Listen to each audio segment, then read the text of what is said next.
The day they read the will felt like a final gut punch after years of being the family's invisible leftover. My sister stood there preening, one manicured hand resting on the brand new keys to her city apartment, a shiny modern place with marble floors, right in the heart of downtown. Me? They handed me a single yellowed envelope with directions to a half-rotted house out in the village. It was your grandfather's wish, the lawyer mumbled, like that made it better. My husband didn't even wait to hide his disgust. A rotting shack in the middle of nowhere? You really are pathetic. He left the next day, moving straight into my sister's fancy new apartment. No hesitation, no apology. Like he'd been waiting for an excuse. My name is Amelia. And from wherever you're watching this, stay with me. Because I was so numb, I barely remembered packing a single bag. No money, no plan, just a deep, raw humiliation that hollowed me out. The village was hours away, a place so tiny it barely showed up on Google Maps. The driver dumped me at the end of a dirt lane and left, tires kicking up dust that settled on my already tattered suitcase. There it was, my inheritance. A sagging roof, paint peeling off in gray flakes, windows so warped they looked like they might fall out if you slammed a door too hard. I wanted to scream. Instead, I forced my feet forward, opened the rusted gate, and stepped inside. The smell hit me first, damp wood and old mold, sharp enough to sting my eyes. But then, something stopped me cold. Because past the collapsing hallway, through a broken door at the back, I could see a faint shimmer of sunlight hitting something that looked completely out of place. Metal. Shiny. New. I stepped closer, heart pounding, afraid to even hope. And as I moved through the gloom, I realized this house wasn't just rotten. It was hiding something. Something that might change everything. My hands were shaking so badly, I almost tripped over a broken floorboard as I stepped deeper into the house. That gleam of metal, catching a ray of late afternoon sun through the cracked window, felt like a hallucination at first. I crouched down, heart thundering in my chest, and brushed aside a soggy scrap of rotted carpet. There, bolted into the floorboards, was a steel trapdoor. I ran my fingers along the edges, eyes wide. The metal was heavy, cold, and definitely newer than anything else in this decaying shell of a house. Why would my grandfather hide a reinforced trapdoor in the middle of nowhere? I swallowed hard, palms sweaty, and searched for a latch. My nails caught on a tiny keyhole. I glanced around, but of course, there was no key to be seen.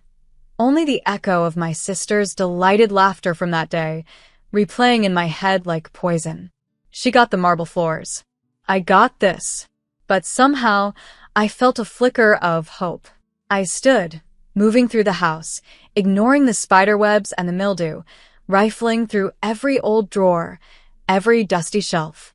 Finally, in a chipped ceramic sugar jar, tucked behind stale tea bags, I found it, a small brass key, scuffed from decades of use.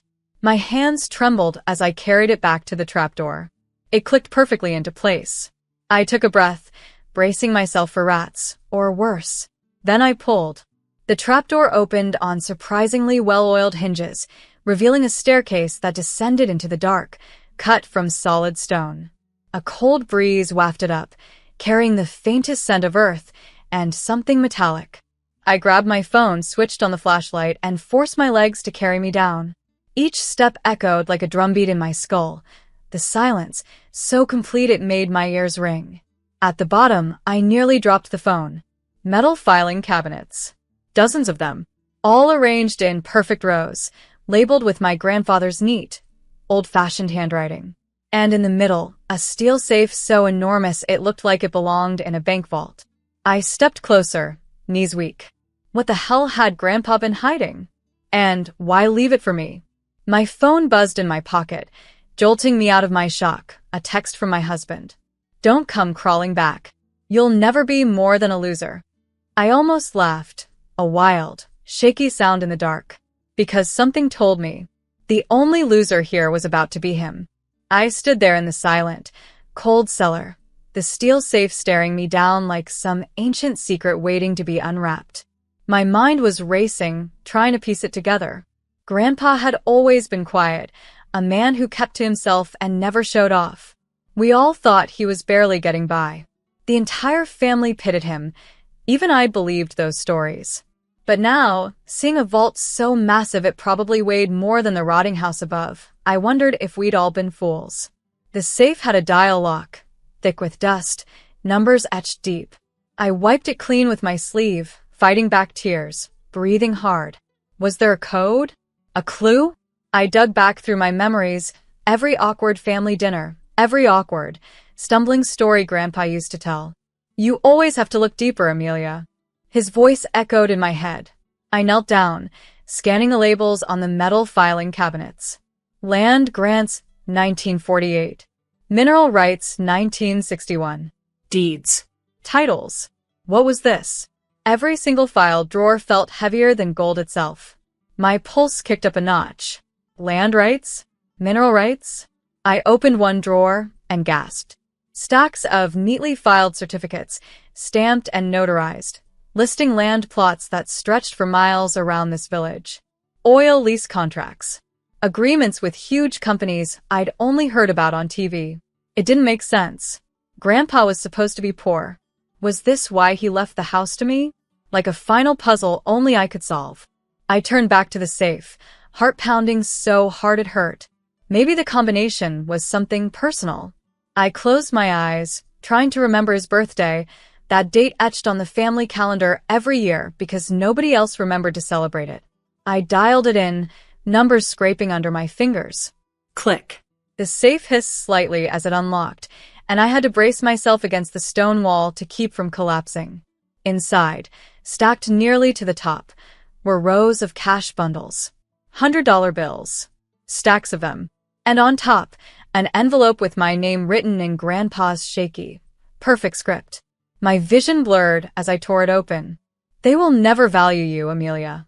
But this will buy your freedom. Use it well.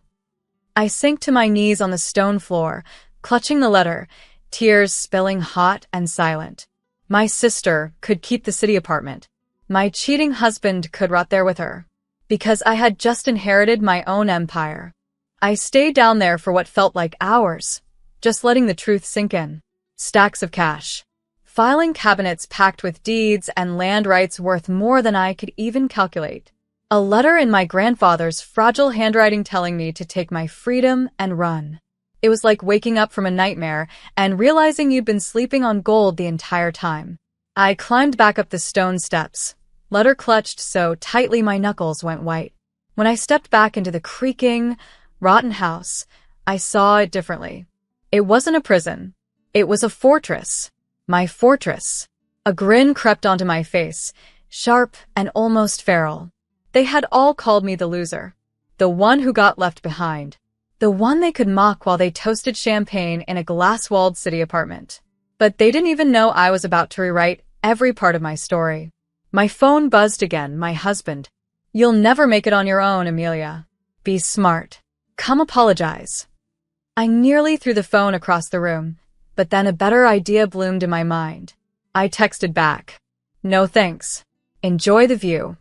He tried calling immediately, but I silenced it, my pulse steady for the first time in days. I had a plan to make. I spent the next day combing through the filing cabinets, listing out every piece of property, every lease, every mineral claim. Grandpa had done everything legally and thoroughly. There were even neatly bound folders showing all the royalties pouring in from oil companies. Generational wealth, hidden behind a collapsing roof, so no one else would sniff it out. Smart. Brilliant, actually. I made a list of contractors. A list of local agents. A list of trustworthy people because I wasn't going to let anyone steal this from me, not again. By evening, I was exhausted but burning with something electric. Purpose. When the sun set, I stood on the crooked porch, looking across the fields, imagining what this place could become. A restored villa. My headquarters. My rebirth. I wouldn't just survive. I would thrive. And the best part? I wouldn't owe any of them a single cent. Let them have their marble floors and empty, poisoned hearts. This place, these keys, this wealth, this future was mine. I could already feel Grandpa's pride, warm and solid around me. The next morning, I woke up in the tiny back bedroom of the village house, sunlight streaming through the cracked shutters, and for the first time in weeks, I felt calm. Not comfortable. The mattress was lumpy. The roof still smelled of mold. The floor creaked with every shift, but calm. Because I had a purpose. I got up and splashed my face with ice-cold water from the rusty tap, then took Grandpa's letter and tucked it into my shirt pocket like a shield. I would protect this. I would protect me. I made a list of everything the house needed. A new roof, plumbing repairs, a deep scrub to kill the mold, proper locks. No more living in fear. By mid-morning, I was already on the phone with a contractor from the next town over, explaining that I wanted everything reinforced. "It's just a village shack," he said, half laughing. "Are you sure?" I smiled, my voice steady. Yes. Reinforce it top to bottom. Spare no expense. Let them wonder. Let them gossip. No one would guess there were millions buried under this floor. While I worked, messages kept rolling in. My husband, or I should say, ex-husband, tried calling from a new number. I let it ring. My sister tried to reach me too. "Hey, maybe I overreacted. We could talk. I'm sure you're struggling with that village house." I nearly laughed out loud, the sound harsh in the stale air. She had no idea what she'd lost. I texted back only 2 words. "Don't bother." The contractors arrived later that afternoon, their trucks rumbling through the dusty lane. I watched them unload materials and wheelbarrows, measuring, calculating, setting up scaffolding, all under my quiet, sharp-eyed supervision. This was my empire now, and I wasn't going to let it rot, inside or out. At night, I sat by candlelight with the old papers, flipping through more deeds, more contracts. Grandpa had even left me detailed instructions on how to claim royalties and reinvest the land leases. My head spun at the numbers. While my sister was busy showing off a rented city view and a cheating husband, I was holding enough generational power to rewrite my entire bloodline's history. And I would. Not for them. For me. Because Grandpa was right. They never valued me. But he had. I was going to honor that. Over the next week, the village house transformed piece by piece. The workers stripped the moldy walls and replaced them with fresh plaster. New plumbing snaked through the floors, shining and leak-free. The roof went from a patchwork of rotten shingles to strong, gleaming tiles that could withstand any storm. Every night, I slept a little easier. Every morning, I felt stronger. And while the workers hammered and painted, I kept diving into Grandpa's files, hunting down every contact, every lease, every mineral royalty he'd tucked away for me. One day, I found a small, faded receipt wedged between land deeds, a security box key from a city bank, dated nearly 20 years ago. My hands shook as I read it. If Grandpa had trusted me with the house, with the safe, with the paperwork, what on earth had he hidden in a city bank vault? My curiosity burned. But I wasn't ready to leave the house yet. Not until it was fully secured. Meanwhile, my sister kept trying to worm her way back into my phone. "Let's be adults about this. I'm worried about you alone in that dump. At least give me the furniture. You don't need it." The nerve. They'd left me to rot, and now that they sensed I might stand on my own, they wanted to scavenge what was left. No more. I sent her a single reply. "Stay away." And then I blocked her. It felt incredible. That night, sitting on my new sturdy porch under a perfect blanket of stars, I let myself dream for the first time. This land could be restored. It could become something alive. A place to build a business. Maybe even a place to help women like me who'd been left for dead by their own families. The possibilities made my pulse race. I could almost hear Grandpa's voice again. Quiet but proud. "They'll never value you, Amelia. But you will." And I did. Finally.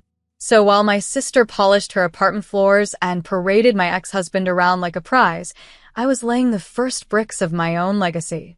One they could never steal. One they'd never even see coming.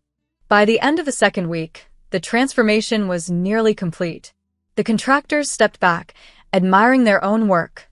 Fresh walls gleaming with new paint, sturdy locks on every door and window, a reinforced foundation that would stand for generations. It no longer smelled of rot. It smelled like possibility.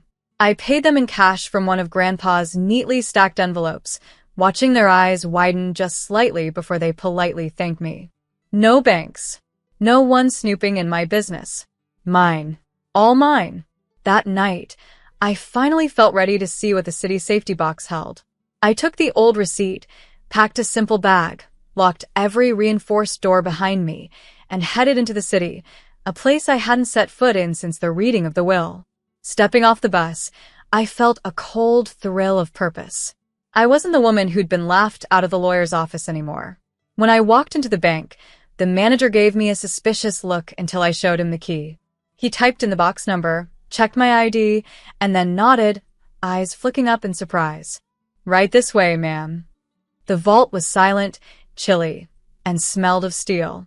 The manager turned the lock, swung open the box, and stepped politely aside. Inside was a single folder, thick, worn, tied up with string and a leather pouch. My fingers trembled as I opened it. Inside the folder were share certificates, stocks in oil companies, mining conglomerates, construction giants, enough blue-chip holdings to make even a billionaire raise an eyebrow. The pouch jingled, heavy. I unwrapped it carefully and nearly dropped it. Gold coins, bright and perfect, stamped with dates older than my father's lifetime. I couldn't breathe. Grandpa, what did you build? It felt like a second heartbeat thrumming in my hands. For a long moment, I stood there in that cold, steel-scented room, letting the truth settle into my bones. I wasn't just surviving anymore. I was unstoppable. I walked out of that bank taller than I'd ever stood, every part of me blazing with power they'd all tried to snuff out. And when I stepped into the bright city sunlight, I couldn't stop smiling. My sister could have her apartment. My ex-husband could have her. Let them rot together in their tiny world. Because I was about to change mine, and no one could do a damn thing about it. I left the bank that day with the leather pouch tucked safely into my bag and the share certificates filed neatly in a folder against my heart. Stepping outside felt like stepping into a new skin, a stronger one, stitched together with every scrap of pain, every insult, every betrayal that had once broken me. I wasn't broken now. I was reborn. On the bus ride back to the village, I watched the city fade into sprawling green fields, and I realized for the first time I didn't envy my sister's apartment or her marble floors. She could keep her walls, her stolen husband, her illusion of a glamorous life. I had land. I had resources. I had power so deep and so hidden they wouldn't even see it coming if it rose up to swallow them. And I was going to do something with it. A women's cooperative, maybe. I'd met enough women who'd been left with nothing to know how badly they needed a hand up. A farming initiative, revitalizing Grandpa's land. Sustainable, powerful, generational. The ideas bloomed like wildflowers in my mind. When I stepped off the bus, dusty road under my feet again, the village house no longer looked like an exile. It looked like a throne. My phone buzzed one last time, a final, desperate text from my sister. Are you really going to stay in that dump forever? I read it, smiling. Yes, I typed back. This dump is worth more than your whole world. And then I blocked her, once and for all. As I stood on the strong, newly built porch, breathing in the scent of fresh wood and open fields, I heard Grandpa's voice in my memory, warm and proud. They'll never value you, Amelia. But you will. And I did. Oh, I did. I'd built a fortress on their ashes. I'd turned their scorn into a war cry. And I would rise, not quietly, not politely, but boldly on my own terms, with my name carved into stone. No one would ever use me again. Because I wasn't a loser. I was a legend.